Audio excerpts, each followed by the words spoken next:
রামজীবন সংকুচিত দৃষ্টি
বলল, ঠাকুরমশাই, আপনিও কি কিছু বুঝতে পারছেন না এসবের মানে?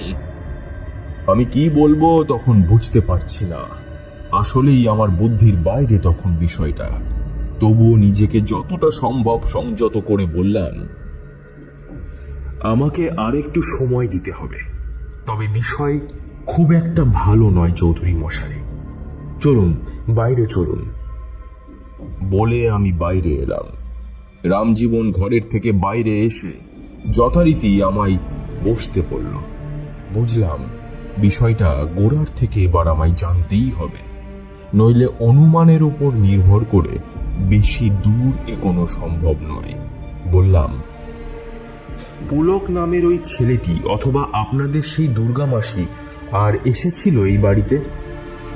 না ঠাকুরমশাই, তবে পুলক আসতে চেয়েছিল। আমি নিজেই সাবধানতা অবলম্বন করার কারণে আসতে দিইনি। পাড়ার লোক তো এখন আমার সঙ্গে পর্যন্ত ঠিক করে কথাও বলতে চায় না। কেমন একটা এক ঘরে হয়ে গেছি ঠাকুরমশাই। আপনি একটু ভালো করে ভেবে দেখুন তো, আপনার সত্যিই কোনো শত্রু নেই? না ঠাকুরমশাই, শুধু আমি কেন, আমার বাবার সময় থেকে প্রত্যেকেই গ্রামের মানুষজন এরা আমাদের সম্মান ও শ্রদ্ধা চোখে দেখত। কেবল ভাই ইচ্ছে করে এই অপবাদ না রটালে আমার বিশ্বাস আমি অনেক মানুষকে কাছে পেতাম। কিন্তু অদৃষ্ট আমার জন্য এমন একটা জীবন যাপনের পর্যায়ে রেখে রেখেছেন তা তো আমি জানতাম না। আমি পুরো বিষয়টাকে আরো একবার মনে মনে ভাবলাম, প্রথম থেকে একদম আজকের ঘটনা পর্যন্ত। কারণ যে আত্মা বা অশরীরীর জীব মালামায়ের মধ্যে আশ্রয় নিয়েছে সে কোনো স্বাভাবিক শক্তি নয়। বলা ভালো, এই সমস্ত শক্তিকে জাগানো না হলে তারা জাগে না। এই জীব অন্য জগতের অধিকারী, তাকে আহ্বান করা হয়েছে এই বাড়িতে। এক কথায় বলা যেতে পারে, হাকিনী বা ডাকিনীর মতো ক্ষমতা না থাকলে কোনো স্বাভাবিক আত্মা সর্ষে পোড়া আর শ্মশানের খড়কে স্বেচ্ছায় নিজের শরীরে অমনভাবে লেপে নিতে পারে না। আমি প্রশ্ন করলাম, এই গ্রামে ইতিমধ্যে কোনো তান্ত্রিক বা কাপালিকের আগমন হয়েছিল কি? অথবা এই গ্রামের শ্মশানে এমন কোনো ব্যক্তি এসেছিলেন আশ্রয় নিতে? এই প্রশ্নটা জিজ্ঞেস করলাম কারণ কখনো কখনো এমন ভবঘুরে দুষ্ট তান্ত্রিক ও কাপালিকেরা হাকিনি জাগরিত করে বিনা কারণেই নিহাত মজা দেখার জন্য গ্রামের গণ্ডিতে বেঁধে দিয়ে চলে যায়। নেপথ্য থেকে মানুষের হাহাকার দেখে তারা আনন্দ নেয়। আসলে অযোগ্য মানুষের হাতে শক্তি তুলে দিলে যা হয়ে থাকে। যাই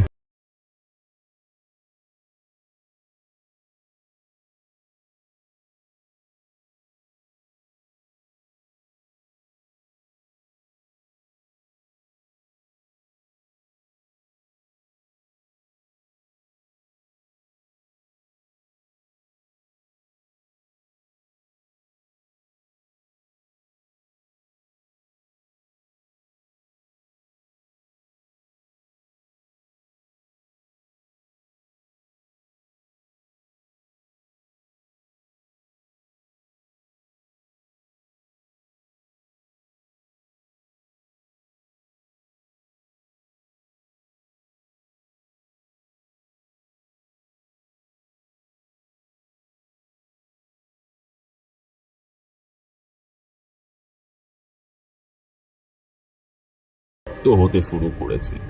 ইতিমধ্যেই রামজীবনের শাশুড়ি লেবু পাতার ও চিনির শরবত করে এনে আমাদের সম্মুখে রেখেছেন। আমি এক ঢোকে সমস্ত শরবত খেয়ে নিয়ে আলোচনায় বসলাম। দেখুন চৌধুরী মশাই, আমার এই বিষয়ে আরো বিশদে জানতে গেলে একটা উল্টো পথ নিতে হবে। কারণ যে অবস্থা আপনার স্ত্রীর দেখছি তা মোটেই কোনো স্বাভাবিক ঘটনার ফলাফল বলে আমার মনে হয় না। আমার মনে হয় এই অবস্থার কারণ এবং পরিণতি কেউ বা কারা আগের থেকেই জানত এবং জমির জন্য কোনো শুভাকাঙ্ক্ষিত ক্ষতি করবে না কারো এভাবে।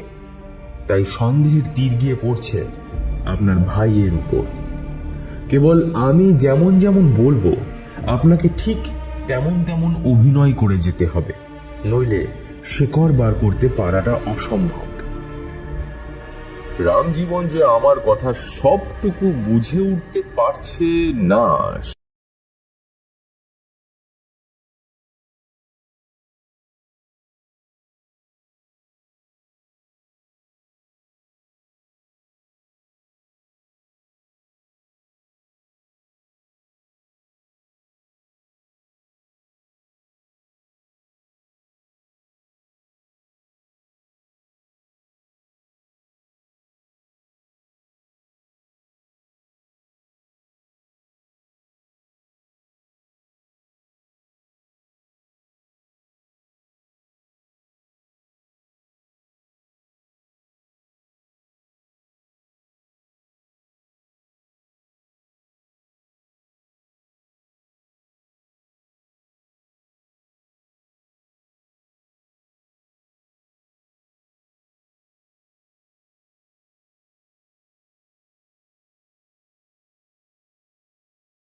তবে আমি তোকে বলে গেলাম, বিপদ তোর আসছে সামনে, ঘোর বিপদ।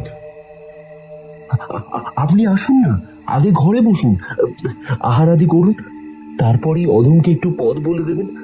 আসুন আসুন। আমি একটা লম্বা নিঃশ্বাস টেনে প্রাণগোপালের পিছু নিলাম। রামজীবন আদৌ কতটা বুঝতে পেরেছে জানি না আমার ঝোঁকের ব্যাপারে, তবে তার চোখে আমার জন্য বিশ্বাস ও ভরসার আশ্বাস দেখেছি। তখন আমার একটাই আকাঙ্ক্ষা প্রচন্ড হারে মনের মধ্যে উঁকি ঝুঁকি দিচ্ছে, সেটা হলো কত তাড়াতাড়ি মালামাকে ওই অপশক্তির হাত থেকে মুক্ত করতে পারি। তারানাথ এতটা বলে বিরতি নিল। আমিও কিশোরী নিষ্পলক দৃষ্টিতে তাকিয়ে রয়েছি তার দিকে। কিশোরীর দেওয়া পাশিংসের প্যাকেট থেকে একটা সিগারেট অতি যত্নে বের করে সেটা ধরিয়ে নিল তারানাথ।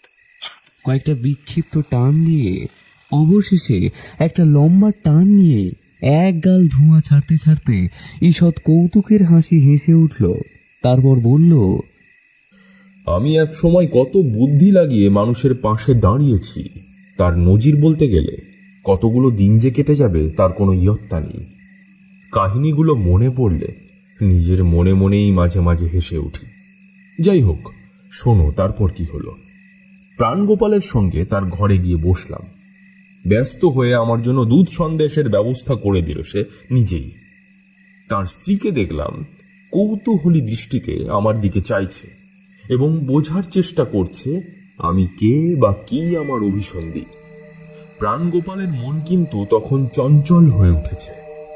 সে আমার সামনের চেয়ারে এসে বসল। ঠাকুরমশাই, আমার দাদা ওই রামজীবন চৌধুরী, আপনার মুখে শুনলাম সে কোনো রকমের একটা ষড়যন্ত্র করছে। বলুন আমায়, সে কি চাইছে ঠাকুরমশাই? সে যা চাইছে ভুল চাইছে না, তবে তাতে মহাসংকট আসবে তোর উপর। তুই তোর একমাত্র ভাই প্রাণগোপাল চৌধুরী, তাই না? আগে হ্যাঁ ঠাকুরমশাই। তুই নিজে পাপ করেছিস, তবে পাপের ফল ভোগ করবি না। ওর বউ তো মারা যাবে, যা অবস্থা হয়েছে এখন। এই রকম করার কারণ কি? আমি এই গুছিয়ে বলা চারটে কথা যে প্রাণগোপাল খেয়েছে তা তার শুকিয়ে আসা মুখ দেখেই বুঝতে পারলাম।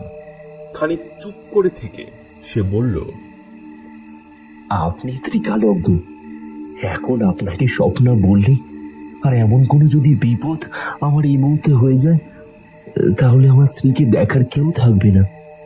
ও গর্ভবতী। ঠাকুর মশাই, আজ থেকে মাস 3 আগের কথা। আমি কাজে থেকে ফিরছিলাম মাঠের দিক থেকে। বাড়ি ঢোকার আগে হঠাৎ শুনতে পেলাম বৌদির গলা। সে পুলককে বলছে, বাবা, তুই আমার ছেলের মতন নয়, তুই আমার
কোথায় থেকে কি আনবে।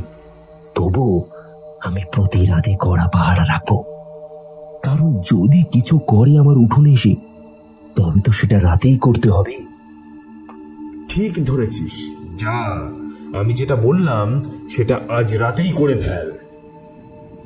ষড়যন্ত্রী মানুষের মস্তিষ্ক আসলে শূন্য থাকে, আর তোমাদের আগেই বলেছিলাম সেই সব মানুষকে বোকা বানানোর থেকে সহজ কাজ আর হতেই পারে না। এবার আমার কৃতকার্যের ফল হলো। ঘটনা ঘটলো আরো মজার। ওই রাতেই প্রাণগোপাল হাড় তুলে এনে নিজের উঠোনে পুঁতে দিল, আর আমি মন্ডা মিঠাই দিয়ে সে রাতের সেবা সৌজন্যতা সম্পূর্ণ করলাম। রাতে উৎকৃষ্ট তামাক সেবন করতে করতে কূটবুদ্ধিশীল প্রাণগোপালের সঙ্গে বিভিন্ন বৈষয়িক গল্পগুজব চলল। বুঝলাম সে তার দাদাকে আসলে সহ্যই করতে পারে না। আমি জানতাম আমি না চাওয়া পর্যন্ত প্রাণগোপাল আমায় বিদায় দেবে না। সাধারণত সে কথা কেউ বলতেও পারে না। ওই প্রথম আমায় থাকতে হয়েছিল কোনো মানুষের বাড়িতে, বিশেষ করে একটা কারণে। বেঁচে থাকতে চোখের সামনে কারোর ক্ষতি হয়ে যাক তা চাইনি। যাই হোক, পরদিন সকাল থেকেই টের পেলাম হাকিনি বাসা বদল করে এই বাড়িতে প্রবেশ করেছে। সুতরাং রাম জীবনের বউ ধীরে ধীরে সুস্থ হয়ে উঠবে এবার, কারণ অপশক্তি জানে না তাকে কিসের জন্য প্রেরণ করা হয়েছে। যে বাড়িতে পুঁতে দেওয়া হবে সেই বাড়ির মহিলার ওপরেই ভর করবে ওই প্রেত, এবং যার উপরে করবে সে আর কাউকে সহ্য করতে পারবে না, বিশেষ করে অন্য কোনো মহিলার উপস্থিতি। সে বৃদ্ধা হোক অথবা যুবতী, সে মানতেই পারবে না। সেই জন্যই রাম জীবনের স্ত্রী দুর্গা মাসির উপরে এমন প্রতিবাদী হয়ে উঠেছিল। তারপর কি হলো জানো? ওই একই অবস্থা হলো প্রাণগোপালের স্ত্রীর। মেয়েটি গর্ভবতী বলে চলে আসতে পারিনি আমি, নইলে ওখান থেকে চলে এসে কয়েকদিন প্রাণগোপালকে অন্যায় শাস্তি দিয়ে তবে আবার যেতাম। যাই হোক, তারপর দিনটা গোটা দিনে একবার প্রাণগোপাল বাইরে গিয়েছিল, আর তখনই আমি ওর বাড়ির উঠোনে এসে একবার রামজীবনের বাড়ির দিকে তাকিয়েছিলাম। ভাগ্যক্রমে তখনই তার সাথে দেখাও হয়ে যায়। তার চোখে মুখে প্রশান্তির ছাপ স্পষ্ট। আমি আশ্বাসমূলক চাহনি ছুঁড়ে দিয়ে আবার ভেতরে চলে এলাম। দ্বিতীয় দিন ভোরবেলায় আমি আমার জন্য নির্ধারিত অতিথি কক্ষে শুয়ে রয়েছি। প্রাণগোপাল এসে দরজায় কড়া নাড়ল। ঠাকুরমশাই, ঠাকুরমশাই, দ্রুত একবার আমার ঘরে আসুন। আমার আমার স্ত্রী কেমন করছে? বুঝলাম কাজ শুরু হয়ে গেছে। তাড়াতাড়ি দরজা খুলে তার ঘরে গিয়ে দেখি ঠিক একই চিত্র ফুটে উঠেছে ওই মেয়ের মধ্যেও। তার বিছানায় শুয়ে থাকার ভঙ্গি ঠিক মালামায়ের মতন। প্রাণগোপালের চোখে বিস্ময় ও আতঙ্ক। আমি বললাম, এ তো মানসিক বিকারের লক্ষণ। ওর উপরে আত্মা ভর করেছে প্রাণগোপাল। তুমি কাল রাতে পাহারা দাওনি? তোমার দাদা কি এসেছিল, দেখতে পেয়েছো? না ঠাকুরমশাই, দাদা আসেনি। মানে আমি যতক্ষণ জেগেছিলাম ছাদে ততক্ষণ তাকে দেখিনি। এবার ভোরবেলার দিকে এসেছি কিনা। এক্ষুনি তোমার দাদাকে ডেকে আনো এখানে, ওকে এনে দেখাও এই অবস্থা। দাদার চিরশত্রু প্রাণগোপাল এক মুহূর্ত দেরি না করে ছুটে গেল রামজীবনের বাড়িতে। তার হাত ধরে টানতে টানতে নিয়ে এলো কিছুক্ষণ পরে। বলল, দেখুন, দেখুন কি করেছেন আপনি। আমার স্ত্রীর বাচ্চা হবে, সে গর্ভবতী। আমার সন্তানের প্রতি এত বিদ্বেষ আপনার দাদা? এবার আমার কথা বলার পালা। আমি প্রাণগোপালের কাঁধে হাত রেখে বললাম, তাহলে আপনারই দাদার সন্তানের প্রতি এত বিদ্বেষ ছিল কেন প্রাণগোপাল বাবু? মানেটা খুবই সহজ। আপনাকে এভাবে না বোঝালে আপনি এই ভুল আবারও করতেন। তাই চাক্ষুষ অভিজ্ঞতা থেকে আপনাকে বোঝানোটাই শ্রেয় মনে করেছিলাম। আজ যে সন্তানের জন্য আপনার চোখে জল নেমে এসেছে, ঠিক তেমনই যে মানুষের সন্তান হয়নি সে মানুষ কাউকে নিজের সন্তানের মতো ভালোবাসলে আপনার মতো মানুষের পক্ষে, অন্তত রক্তের ভাইয়ের পক্ষে, তার দাদা ও বৌঠানের প্রতি এমন হিংসে আসাটা উচিত নয়। পুলককে মালা মা ঠিক নিজের সন্তানের মতোই ভালোবাসে, ঠিক যেমন আপনি আপনার সন্তানকে বাসেন। আর সন্তান কখনোই কোনো গোত্র বা জাতি পরিমার্জিত হয় না প্রাণগোপাল বাবু। সন্তানের একটাই পরিচিতি হয়, সেটা হলো সে সন্তান। আপনার স্ত্রীকে, আপনার বাড়িকে আমি সুস্থ করে দেব, দুশ্চিন্তা করবেন না।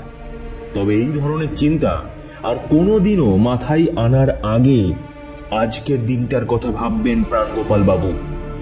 সন্তান শুধু মাতৃগর্ভে বড় হয় না, জগৎ মাতার রূপ নিয়েও কিছু মানুষ পৃথিবীতে আসে, যাদের কাছে সকলেই সন্তানের মতনই হয়। গর্ভে ধারণ করলে সেই সন্তান ভ্রূণজাত, আর তা না হলে সে সন্তান ঈশ্বর প্রদত্ত। এটুকু বলে তারানাথ চুপ করল। আমরা মন্ত্রমুগ্ধের মতন তার দিকে চেয়ে রইলাম কিছুক্ষণ।